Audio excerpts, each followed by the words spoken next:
हीरा और ग्रेफाइट में क्या अंतर होता है? तो हीरा और ग्रेफाइट जो होता है दोनों अपरूप होता है किसका? कार्बन का। हीरा का गुण को देखते हैं, हीरा जो होता है सबसे कठोर पदार्थ होता है, जबकि ग्रेफाइट जो होता है वो मुलायम होता है। हीरा में जो संरचना होता है वह जालीय संरचना होता है, नेटवर्क स्ट्रक्चर होता है, जबकि ग्रेफाइट में क्या होता है? लेयरिंग स्ट्रक्चर होता है, मतलब अस्तरीय संरचना होता है।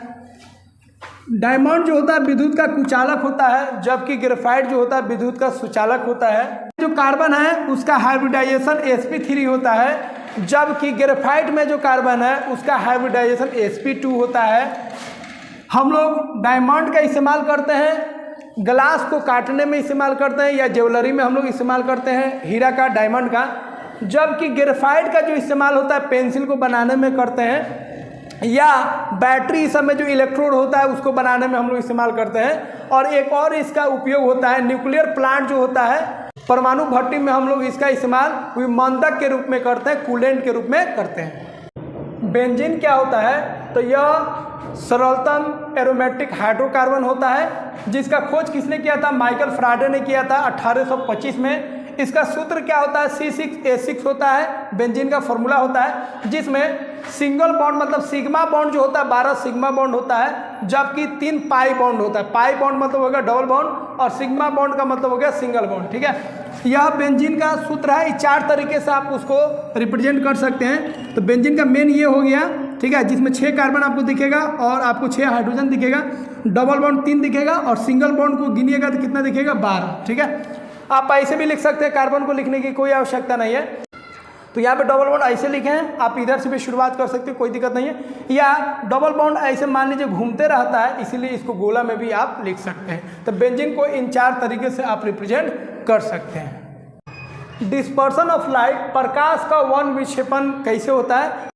तो श्वेत प्रकाश जब किसी प्रिज्म से पास करता है तो 7 कलर में, 7 रंग में वो बढ़ जाता है। ठीक है, कौन कौन कलर है? नीचे से ऊपर याद रखेंगे, आसानी के साथ याद रहेगा, ट्रिक के साथ। भी और भी से हो जाएगा वॉयलेट बैगनी, आई से इंडिगो सूर्यवंशी, बी से ब्लू नीला, जी से ग्रीन मतलब हरा, वाई से येलो मतलब पीला, और ओ से ऑरेंज मतलब संतरा, और आर से क्या हो जाएगा? लाल हो जाएगा। ठीक है, अब देखिए नीचे वाला जो होगा सबसे अधिक मुड़ेगा। ठीक है, सबसे अधिक कौन मुड़ा होगा? बैगनी, और सबसे कम कौन मुड़ा होगा? लाल।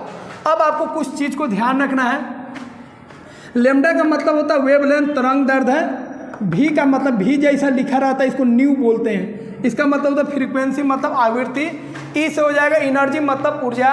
म्यू से हो जाएगा रिफ्रैक्टिव इंडेक्स, जिसको हिंदी में हम लोग बोलेंगे अपवर्तनांक। ठीक है, अब इस सब का मान पूछता है जब बढ़ रहा है कि घट रहा है, तो हम लोग नीचे से ऊपर याद रखेंगे आसानी के लिए। जब उल्टा बोलेगा तो हम लोग उल्टा कर देंगे। ठीक है, एक फॉर्मूला याद रखेंगे, E = H न्यू। न्यू जो है फ्रीक्वेंसी है, ये फॉर्मूला याद रखिएगा। ठीक है, नहीं याद रखिएगा कोई बात नहीं है। E हो जाएगा AC/λ। अब आपको क्या ध्यान है? VG ओर, नीचे से ऊपर की ओर आपको ध्यान रखना है, VG ओर। इसमें क्या फायदा होगा? V से I से B से G Y O R सब कलर का नाम लिखे हुए हैं। अब होगा क्या? नीचे से ऊपर जाइएगा, मतलब V से R की तरफ जाइएगा, तो लेमडा का मान जो है बढ़ेगा। लेमडा का मान क्या होगा? बढ़ेगा।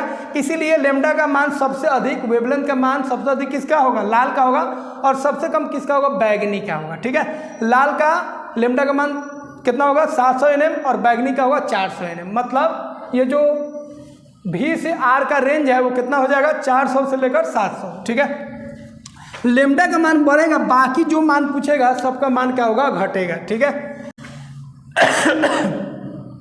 फ्रीक्वेंसी का मान क्या होगा? घटेगा। मतलब फ्रीक्वेंसी सबसे अधिक किसका होगा? बैगनी का, और सबसे कम किसका हो जाएगा? लाल का। उसी तरह ऊर्जा का मान भी घटेगा, सबसे अधिक मान किसका हो जाएगा? ऊर्जा का, बैगनी का, और सबसे कम किसका हो जाएगा? लाल का। उसी तरह म्यू का बात करेंगे, रिफ्रैक्टिव इंडेक्स का बात करेंगे, तो सबसे अधिक किसका होगा? बैगनी का, सबसे कम किसका होगा? लाल का। विक्षेपण का मतलब कितना मुड़ा है, तो सबसे अधिक कौन मुड़ा है? बैगनी, और सबसे कम कौन मुड़ा है? लाल। तो इस तरह आप याद कर सकते हैं। लेमडा का मान तो बढ़ेगा नीचे से ऊपर, बाकी जो भी मान ये लिखे हैं सब का मान क्या होगा? घटेगा। ठीक है, तो शुरुआत में जो होगा उसका मान अधिक हो जाएगा जब घट रहा है, तो अब बाद वाला क्या हो जाएगा? कम हो जाएगा। इसको आप याद रखेंगे, बहुत ही इंपॉर्टेंट है।